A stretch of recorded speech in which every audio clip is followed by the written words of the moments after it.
Global TV, édition spéciale. Nous sommes aujourd'hui le 25 février 2024, date à laquelle devait se tenir la présidentielle. Nous sommes avec un candidat à la présidentielle, M. Aly Ngouille Ndiaye, candidat à la présidentielle, ancien ministre, maire. M. Ndiaye, bonjour. Bonjour, je salue vos téléspectateurs, les spectateurs de Global TV. Et je serai ravi en tout cas de maintenir avec vous en ce jour d'élection, parce que nous considérons que le 25 février, c'est la date de l'élection présidentielle de 2024. Justement, aujourd'hui, 25 février, devait se tenir la présidentielle. Qu'est-ce que ça vous inspire, une élection qui est reportée? Aujourd'hui, il y a une certaine incertitude. Qu'est-ce que cela vous inspire? Est-ce que c'est un recul démocratique ou bien c'est la marche normale d'une démocratie? Bon, tout d'abord, je pense qu'il faut reconnaître que pour la première fois, nous vivons ce que nous sommes en train de vivre depuis le 3 février. Parce qu'en vérité, on parle même d'une élection qui avait été reportée en 1967, mais on n'a pas attendu le démarrage de la campagne. Ici, c'est spécifique, c'est le jour où devait démarrer la campagne électorale, le jour où une dizaine, voire même 11 ou 12 candidats avaient déjà enregistré. Et que vers 14 h, le président de la République décide de façon unilatérale d'annuler l'élection présidentielle. C'est le terme, parce qu'il a abrogé le décret. Au moment où il parlait, il avait abrogé le décret sans donner une date. Donc c'était une annulation. Après, entre-temps, l'Assemblée nationale est venue avec un projet de loi pour reporter l'élection au 15 décembre 2024. Voilà un peu ce qui s'est passé. Et heureusement d'ailleurs que la classe politique, notamment nous, les candidats, d'abord, qui avons attaqué ce décret au niveau de la Cour suprême, et les députés au niveau du Conseil constitutionnel, et que le Conseil, dans sa décision du 15 février, a tranché pour annuler ces deux textes, notamment le décret présidentiel et la loi voté par l'Assemblée nationale le 5 février. Vous avez longtemps cheminé avec le président de la République. Est-ce que cet acte vous a surpris, le fait de venir à la dernière minute et reporter la présidentielle? Tout à fait. Le fait de l'annuler, ça m'a effectivement surpris, parce que tout le processus était en cours. Il n'y a pas une explication. Le président peut avoir une explication légitime, mais en tout cas, il n'a pas mis à la disposition du peuple sénégalais. Rappelez-vous que dans son discours, il a parlé de deux événements qui avait fondé l'acte qu'il avait pris le 3 février. Le premier, il avait dit qu'il y avait une suspicion de corruption. Ça, c'est d'abord la première chose, en parlant de juges qui étaient impliqués. Et le deuxième élément, il avait également parlé de la double identité de Mme Rose Wardini, une des candidats, la double nationalité de Mme Wardini, qui était également déjà retenue. C'est ça l'explication pour laquelle il pensait qu'il fallait annuler. Il y a même des morts. Il appelle à un dialogue. Il fait un entretien pour appeler à un dialogue. Est-ce que vous serez prêt à aller ce lundi à la présidence pour répondre à cet appel au dialogue? Là aussi, je veux préciser, vraiment, lorsque le président avait parlé de dialogue, dans un premier temps, nous avions donné notre accord de principe. La raison était simple. J'ai dit, j'ai été, en tant que ministre de l'Intérieur, l'organisateur des deux dialogues qui ont eu lieu dans ce pays. Donc sur le principe, j'ai dit oui, mais il faut qu'on attende les termes de référence de ce dialogue. Hier, jeudi, en suivant le président de la République, nous avons vu et remarqué que le président de la République veut, alors qu'on attendait qu'il nous précise la date de l'élection, il appelle à un dialogue pour proposer cette date. Nous considérons d'abord que s'il devait y avoir des concertations ou entretiens, quel que soit le terme qui est utilisé, ça devait être entre le président de la République et les 19 candidats qui ont été retenus par le Conseil constitutionnel. Mais malheureusement, nous avons vu que le président veut inviter tout le monde et on ne veut pas que ça donne l'air, en tout cas, de tout un folklore. À vous entendre parler, vous êtes un peu sceptique par rapport à ce dialogue? Ah oui, bien sûr, parce que déjà, il met des gens qui ne vont jamais s'entendre.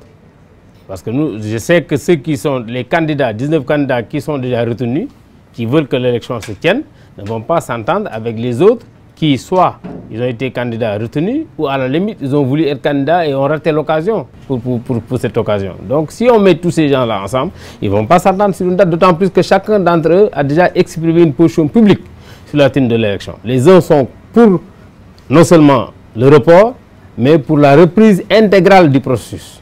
Les autres sont pour le maintien. Donc si vous les mettez ensemble et vous voulez en 2 jours qu'ils s'entendent, ce n'est pas possible.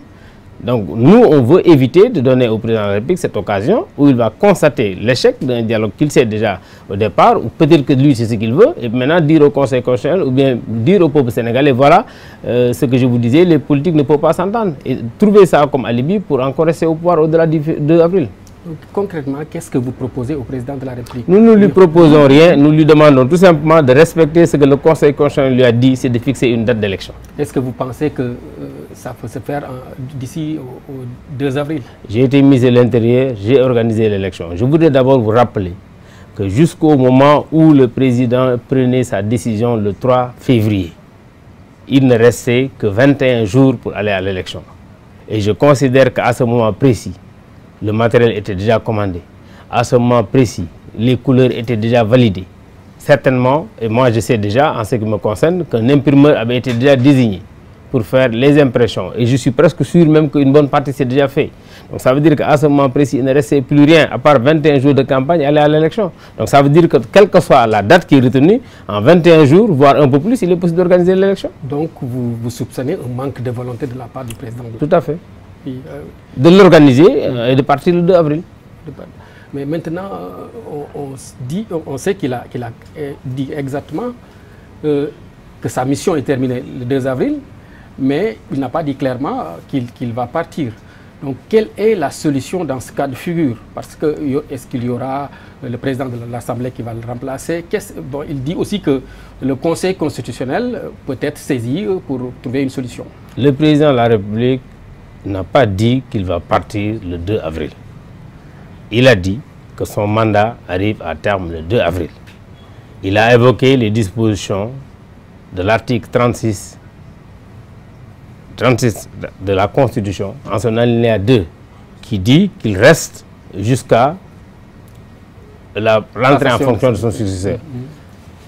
Ça veut dire ce que ça veut dire. Donc, alors que lui, normalement, l'entrée en fonction de son successeur devait être le 2 avril. Donc vous n'avez pas la même lecture que le président de la République. Au-delà du 2 avril, il n'est plus présent. Ah oui, au-delà du 2 avril, il n'est plus présent, il n'a plus à aller au palais. C'est aussi simple que ça. Mais maintenant, il peut choisir de faire l'élection et de partir. Mais s'il décide lui-même, il ne démissionne pas, il ne fait pas l'élection, il n'a qu'à considérer qu'à partir du 2, il n'est plus présent là et le Conseil constitutionnel le constate. En concertation avec les autres candidats, qu'est-ce que vous comptez faire exactement? Est-ce que vous êtes dans la même mouvance que les autres candidats qui disent non au dialogue et qui disent qu'ils ne vont pas participer à Nous sommes 16 candidats. Nous avons dit qu'il n'est pas question qu'on aille au dialogue pour constater l'échec, tout simplement. Et pour, comme reprendre les termes du président, ressaisir le Conseil constitutionnel qui lui a déjà donné des indications très claires. Nous avons retenu que demain, lundi, nous allons faire une saisine au Conseil constitutionnel pour constater la carence du président de la République. Vous n'avez pas l'impression qu'on va vers une impasse? C'est lui qui l'a créé, si c'est le cas. Oui, quelle est la solution si on est dans l'impasse, s'il refuse d'appliquer ce que le Conseil constitutionnel a dit, et que si aussi il y a un redissement entre l'opposition et le président de la République, est-ce que vous ne pensez pas que ça risque de dégénérer? Ça peut dégénérer, il faut l'accepter, ça peut effectivement dégénérer, mais dans tous les cas de figure, on suppose que si ça dégénère, le concernant, ça ne dépassera pas le 2 avril. Même si ça dégénère, le 2 avril, lui, il part. Dans son entretien avec la presse, une partie de la presse, le président a évoqué aussi l'amnistie. Mais ce n'est pas la première fois qu'on évoque ce terme. Est-ce que vous êtes pour une amnistie pour les supposées forfaitures qui ont été faites durant son règne, ou bien vous êtes pour la reddition des comptes, y compris le jugement de ceux qui ont eu à faire un certain nombre de choses pas recommandables? Moi, je suis pour que les gens répondent de leurs actes. Ok. Tout simplement. Aujourd'hui, on ne peut pas faire des actes délictuels et ne pas en répondre. Tout simplement. Quelle que soit la position de l'individu. Donc vous n'êtes pas pour l'amnistie? Je ne peux pas dire que je ne suis pas pour l'amnistie sur le principe. Mais je dis, dans ces cas de figure, que les gars que nous connaissons, attention, il y a quand même des gens qui ont été mis en prison pendant 1 an. ou plus. On leur a accusé des choses très très graves. On les appelle pour dire que demain vous sortez, sans pour autant les juger. Entre-temps, ils ont perdu leur famille, ils ont perdu leur travail, ils ont perdu des positions. Et ça, c'est pas normal. C'est pas l'amnistie qui règle ça. On a des cas concrets que vous connaissez. Vous regardez le cas du docteur Saint-Manga. Oui. Il a perdu seulement sa position parce qu'il a été emprisonné, parce qu'il avait exprimé une position politique. Et après, on passe en perte et profit. Il a peut-être perdu d'autres choses qu'on ne peut peut-être même pas évaluer. Parce que quand on va en prison, on ne peut pas évaluer ce qu'on a perdu. Combien d'autres jeunes ont perdu uniquement parce qu'ils ont peut-être fait une déclaration? Je dis, si quelqu'un a fait quelque chose, on le prend, mais il faut le juger. D'abord, on ne peut pas ne pas le juger. Maintenant, pour l'amnistie, c'est peut-être différent parce que là, il faut peut-être attendre que toute la procédure soit finie. Tout ça, là, c'est possible. Je ne dis pas que sur le principe, il ne faut pas amnistier, mais quand même, ce serait trop simple. Il y a quand même des gens qui ont perdu beaucoup de choses. Moi, personnellement, on a brûlé ma maison à Touba. Vous voulez que je passe en perte de profit comme ça? Quand le président évoque l'amnistie, beaucoup pensent, à tort ou à raison, qu'il profiterait de cette amnistie pour libérer les opposants, notamment Ousmane Sonko et Bassirou Diomaye Faye, des candidats à la présidentielle. Non, c'est deux cas différents. Bassirou n'est pas concerné par l'amnistie. Bassirou, aujourd'hui, il est en prison, il n'a pas été jugé. Il parle de pardon et autres. Moi, je considère, même au-delà de ça, vous savez, le Conseil constitutionnel, c'est l'instance qui, conformément à la disposition qui est dans l'article 92 de la Constitution, quand il prend une décision, il n'y a pas de recours. Je considère que c'est en connaissance de cause que le Conseil a considéré que Bassirou Diomaye Faye doit être candidat. Donc quand il doit être candidat, il faut qu'il soit dans les mêmes conditions que les candidats. Il doit sortir, battre campagne. Tout simplement. Ce qui n'empêche pas qu'il puisse être jugé. Battre campagne, ça ne veut pas dire qu'il est libre. Il est peut-être en liberté provisoire, le temps de battre campagne, de vendre son programme. Bon, si à la fin de son programme, les Sénégalais ne l'élisent pas, écoute, ça ne lui empêche pas d'être un justiciable. Là c'est différent. Mais je ne dis pas que... je ne sais pas si ce qu'il avait fait, c'est vrai. On l'a accusé de certaines choses. On ne peut pas seulement le passer en perte et profit. Les autres cas, si vous parlez du cas d'Ousmane Sonko, ce n'est pas que les gens pensent à tort. Les gens pensent à raison que c'est pour lui. À tort ou à raison? Non, il n'y a pas à tort. Les gens pensent à raison que c'est pour lui, tout simplement. Quand même, on est tous conscients de ce qui se passe. Donc, c'est pour lui... Je dis que pour l'amnistie, c'est différent. On ne pense pas à tort ou à raison. On pense à raison. Que c'est concernant le cas Ousmane Sonko. Autant les gens peuvent, sur le cas Ousmane Sonko, parler peut-être de problèmes politiques, autant il peut y avoir des faits qui n'ont rien à voir avec la politique. Et puisqu'on n'amnistie pas une personne, on amnistie des faits. Je dis, on n'a qu'à prendre le cas de Ousmane en tant que tel, regarder comment le régler. Mais maintenant, quand ce concerne les autres cas de diffamation ou autres, mais il faut qu'on les traite quand même correctement. Je pense que c'est ça qui est plus juste. Vous êtes un ancien ministre de l'Intérieur, premier flic du pays. Vous êtes aussi un collaborateur, vous étiez un collaborateur du président de la République. Est-ce qu'aujourd'hui, avec le recul, vous ne pensez pas qu'il est un peu gagné par une dérive autoritaire avec tout ce qui s'est passé? C'est le sentiment que tout le monde a. Je ne suis pas le seul. Je pense que si vous interrogez les Sénégalais, peut-être 80% vous diront la même chose. Nous avons en tout cas vu une très profonde mutation du président de la République ces 12 dernières années. Est-ce que vous pensiez qu'en 2012, quand vous étiez avec lui, est-ce que vous pensiez qu'en 2024, il serait comme ça dans cette situation? Non, très sincèrement non. Parce que moi, quand j'ai accompagné le président Macky Sall, c'est d'abord chez moi qu'il m'a trouvé. Nous étions d'accord sur un accompagnement. Avec votre mouvement? Oui, à l'époque, c'était le 4 janvier 2012 que nous avions signé cette entente-là pour aller aux élections présidentielles de 2012, pour aller aux élections législatives de 2012, pour aller aux élections locales de 2014. Et chacun d'entre nous devait contribuer pour cette élection. Nous avons contribué, il a gagné l'élection. Nous avons intégré le parti.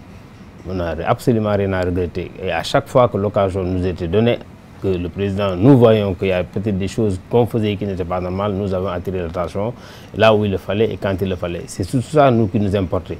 Le président a fait ses 2 mandats. Quand il a fini ses 2 mandats, malheureusement, on se rappelle tous qu'en 2011, le 23 juin 2011, on était là, on était tous dans la rue à l'époque. On se battait contre les dérives, ce qu'on considérait comme les dérives autoritaires du président Wade. Donc aujourd'hui aussi, grave apparemment. Bon, c'était pas moins grave, c'était grave aussi parce que le 23 juin 2000, on était là. Hein.